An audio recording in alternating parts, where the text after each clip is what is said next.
Being handy with tools is more than showing off. Mastering the art of handling such simple yet complicated tools isn't easy. When it comes to hammering, sawing, screwing, drilling, and painting, many of us shudder simply at the idea of picking up a paintbrush or a power tool. But no matter how much we hate it, most of us end up doing at least a few repairs around the house. Sometimes a few simple tricks help us enjoy repairing work. Click the subscribe button. Number 6. New users for old glove fingers. Don't throw out your old work gloves. Cut the fingers off and you'll find lots of uses for them. Use them to protect the tips of chisels when you need to carry them. They're also good for softening the grip of pliers and many other applications. Number 5. Old sneakers as ladder bumpers. You could buy special rubber bumpers for the tops of your ladders to protect your siding or walls, but why? A pair of old sneakers, who doesn't have some? And a little duct tape will do the job just fine. You can also use a sneaker to clean your sandpaper, really. Number 4. Garage floor dam. Garage floors are puddle prone, springtime floods, melting ice from tires, you name it. You can keep that water away from your tools and toys with a dam made of expanding foam. It sticks, it's waterproof, and you can walk or drive over it without damaging it, and come summer, it'll scrape right off. Number 3. Hammer and nail perfectly. There's nothing like hammering a nail perfectly. There's an art to it, hitting the nail square on the head. The problem is it might not happen all the time, just like the idiom suggests. To assuage your fear of bashing your fingertips while driving a nail into a harder material that requires some force, set the nail in place and hold the rod with pliers as you hammer away. If you don't have pliers, a fine-tooth plastic comb works wonders too. If you're working with multiple nails in close proximity, you can also use it as a rudimentary straight edge as well.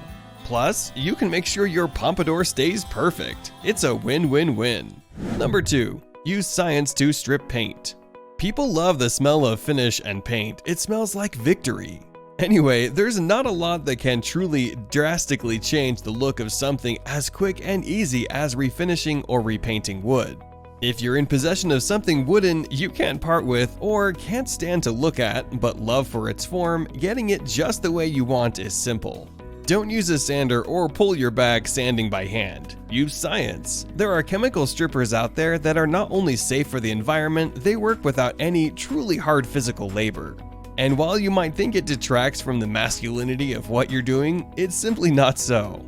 A chemical stripper can let you instead work on lovingly varnishing or sanding your wood so that you can truly create a piece of art. Not waste time breaking your back. Simply spray or paint it on, let it sit for a while, then come back and scrape the paint right off. It works like a charm. Number 1. Find a stud. In a perfect world, we'd be able to hang up heavy framed photos and flat screens anywhere we want on the wall for optimal viewing pleasure. But this is reality, and reality sometimes has you looking at bracketing on the floor and wondering what to do next. Luckily, finding a stud, one of the most important things to know how to do as a beginner handyman, doesn't require you to go out and get an electronic that looks very similar to a taser and costs a pretty hefty amount for finding wood beams behind walls.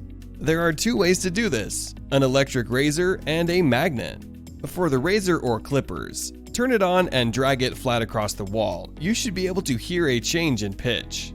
Keep in mind that studs are usually about 16 inches apart from one another, so you should be able to get a good idea of where each one is if you think you hear a tonal difference. The more old school method is to get a strong magnet attached to twine or thread and drag it along the wall. Since drywall is usually only a little more than a ½ inch thick at max, a powerful magnet can cling to any metal in the studs behind it. Let us know what you liked about the amazing tools in the comments below. If you loved the video, do like and subscribe for more amazing videos. Till then, hope to see you in another video.